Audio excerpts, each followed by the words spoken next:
Hey, welcome to Sleep and Learn. Get comfortable, slow down, and just breathe. Before we start, tell me in the comments, where are you listening from tonight? All right, let's begin.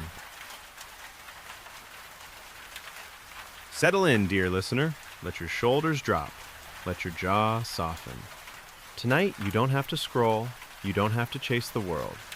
You only have to listen, gently, as the story moves in a calm, steady order. If your eyes want to close, it is okay. If your thoughts wander, it is okay. You can always come back to the sound of the words.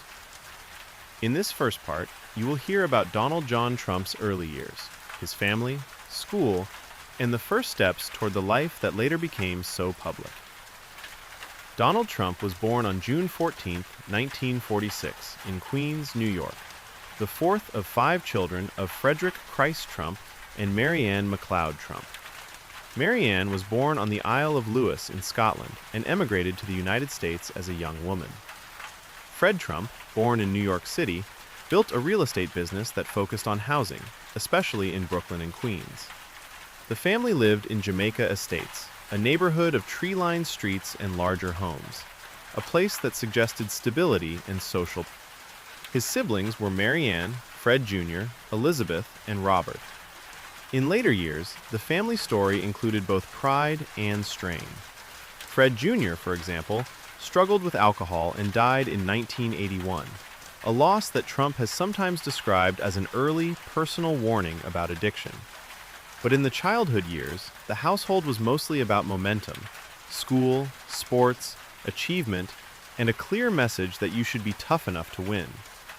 As a teenager, Trump was sent to the New York Military Academy, a boarding school known for discipline and hierarchy. There were uniforms, inspections, and a strong focus on order. The environment rewarded confidence and competition. Many former classmates recalled that he liked being noticed, liked leadership roles, liked the feeling of rank. Whether those memories are affectionate or critical, they point to something steady. He learned early how to perform strength. After high school, he attended Fordham University for 2 years, then transferred to the University of Pennsylvania's Wharton School, one of the most well-known business programs in the United States. In May 1968, he graduated with a Bachelor of Science in Economics. Around that era, the Vietnam War draft shaped many young men's lives. Trump received student deferments and later a medical deferment for bone spurs, which kept him out of military service. That detail, like many details in his life, After graduation, he entered his father's business, learning the practical world of property, tenants, maintenance, financing, negotiations, and the quiet persistence needed to make buildings pay. He also learned the value of image. In real estate, a lobby, a sign, a skyline view can change how people feel, and feelings often become dollars. By the early 1970s, he looked beyond the outer boroughs.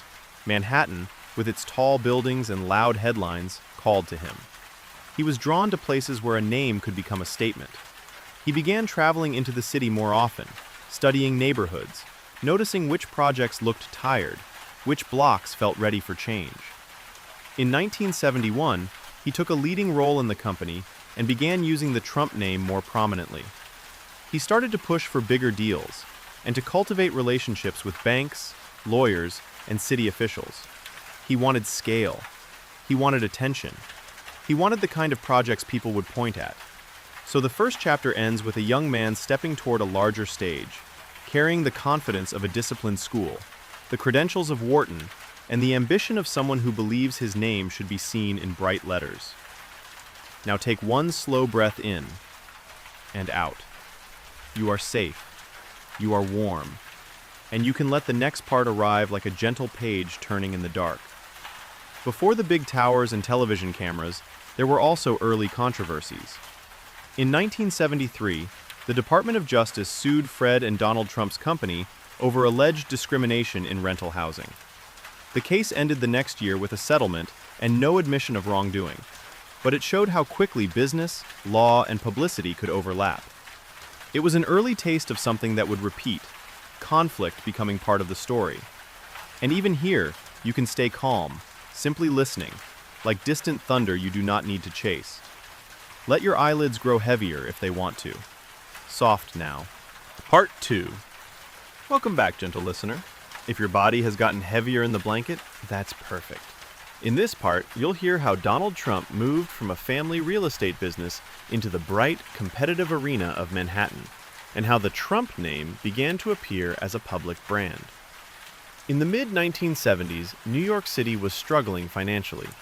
Some buildings were aging, some neighborhoods felt uncertain, and many investors were cautious. Trump saw opportunity in that caution. He began pursuing a major project that would announce him to a wider audience: the renovation of the old Commodore Hotel beside Grand Central Terminal. Working with partners and using tax abatements negotiated with the city, he helped turn the tired hotel into a new, glossy property that opened in 1980 as the Grant. From there, the 1980s became a decade of expansion and showmanship.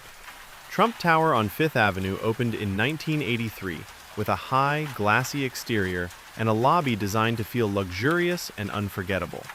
The building was not only a place to live and work, it was a stage set for a brand.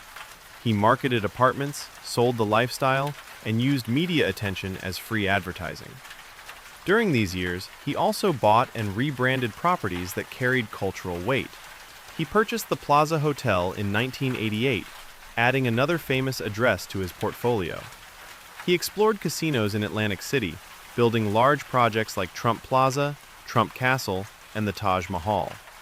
Casinos brought huge visibility, but also heavy debt. The numbers were enormous, the risks were real, and the pressure of payments never slept. In the early 1990s, the weight of that debt began to show. Several Trump-related casino and hotel businesses entered bankruptcy proceedings, with restructurings that protected the operations while creditors took losses and terms changed.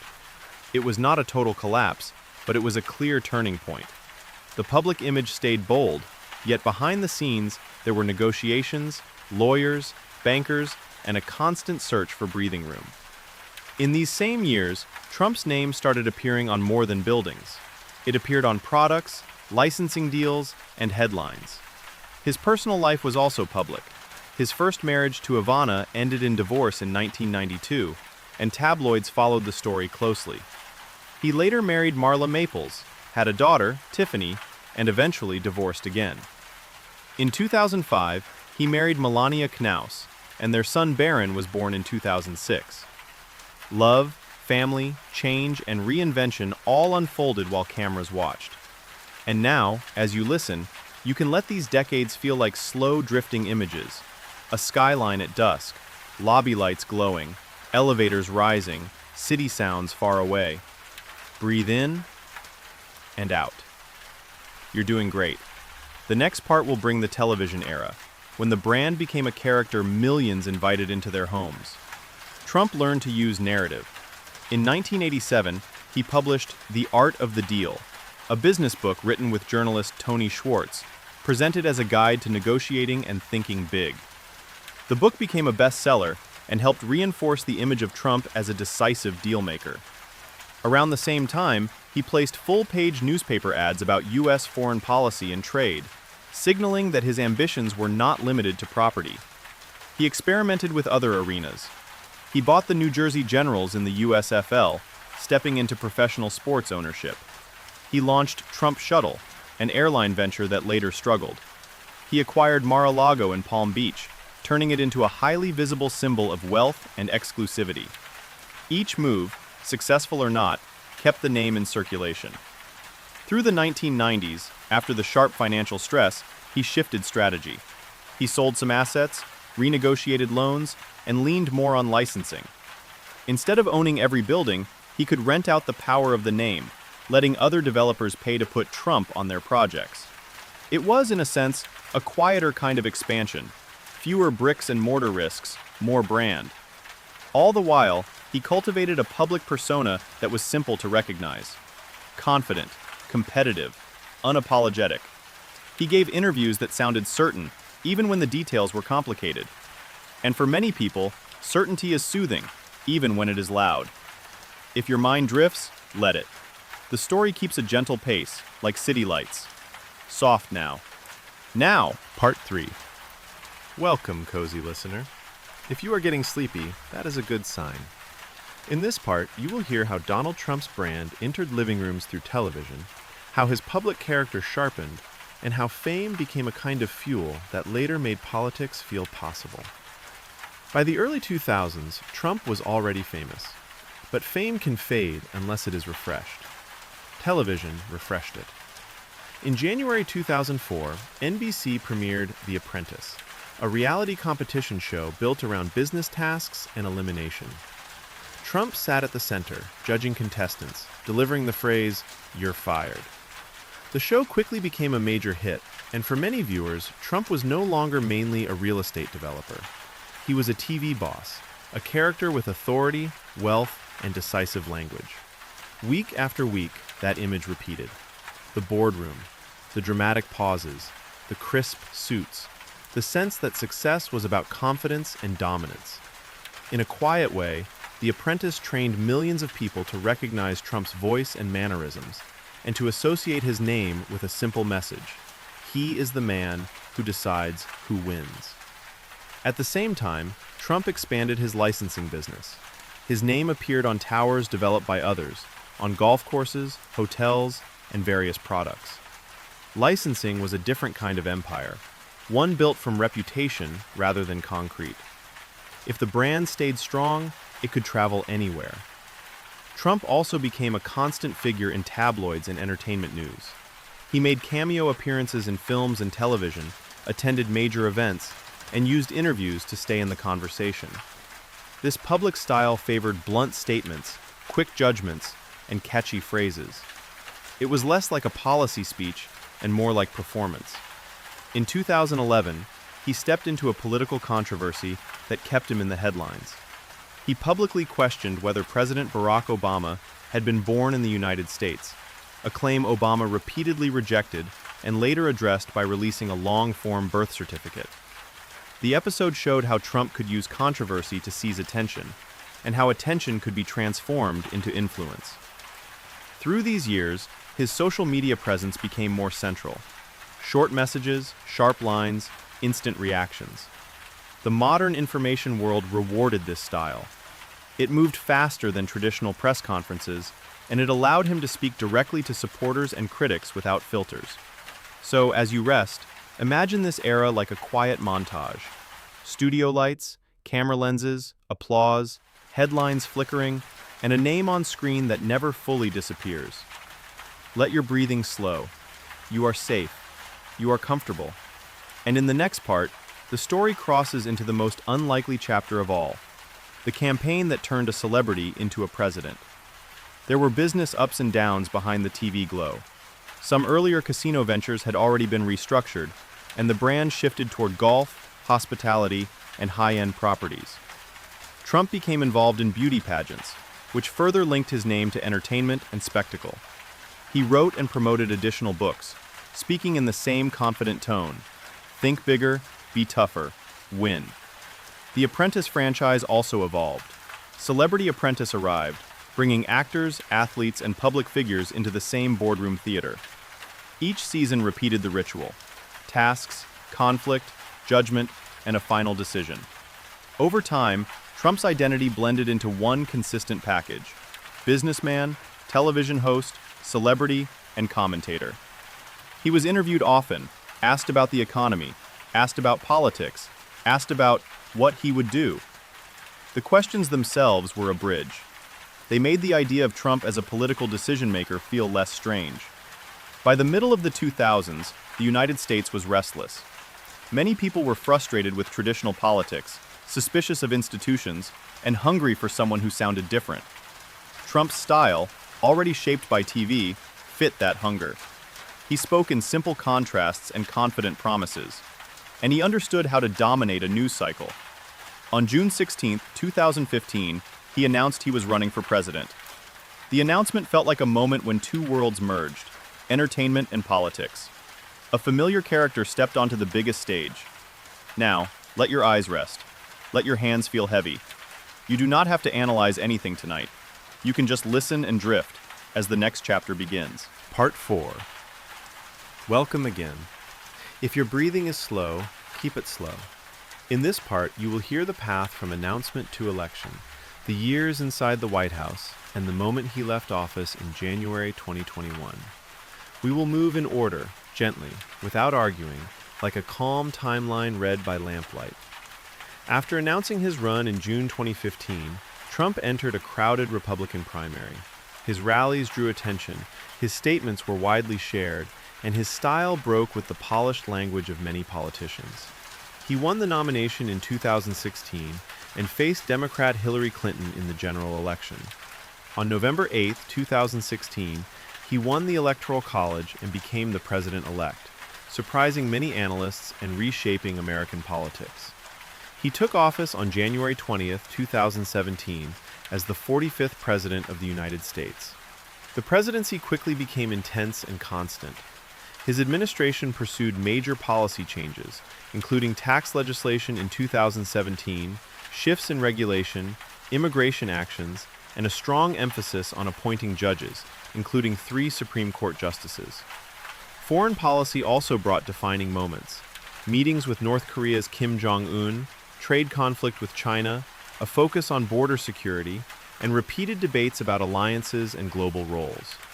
His communication style remained direct and frequent, especially through social media, keeping supporters energized and critics alarmed.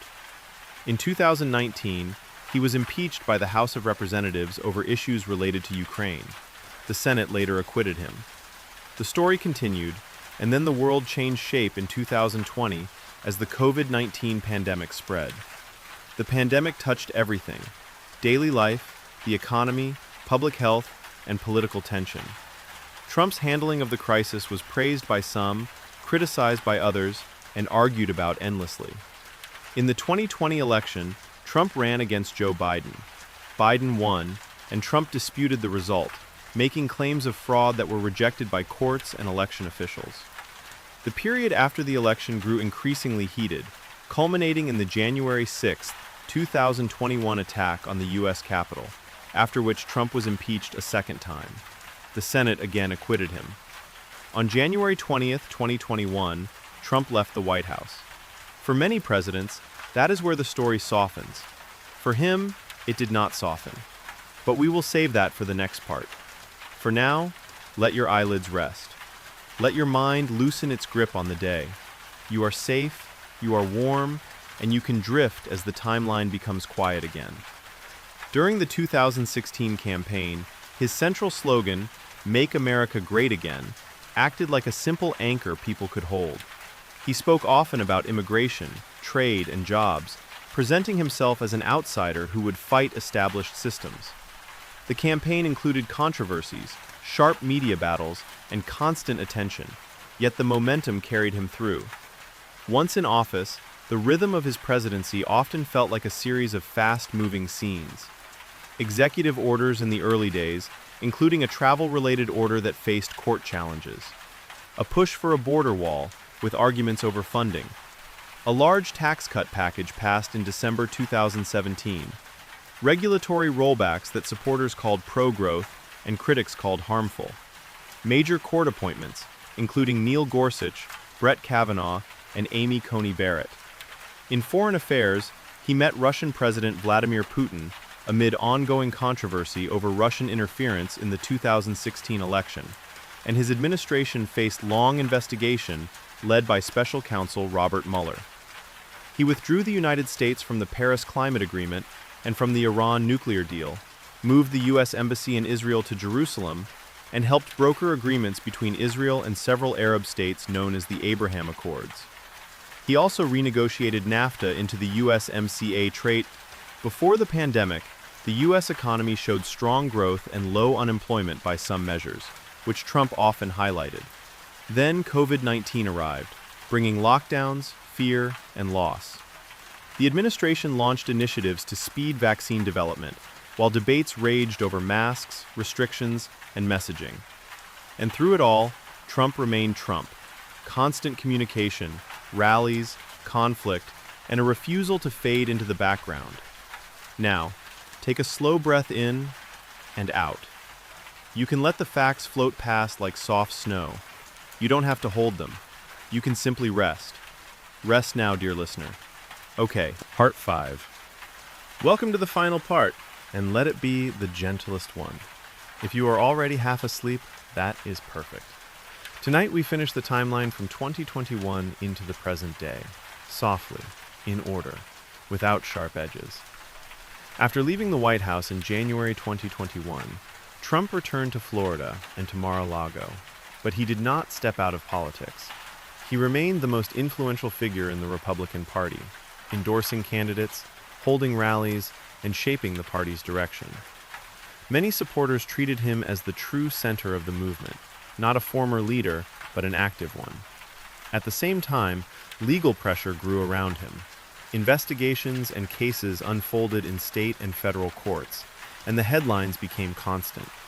In 2024, a New York jury convicted Trump on felony counts in a case connected to hush money payments, making him the first former U.S. president convicted of a felony.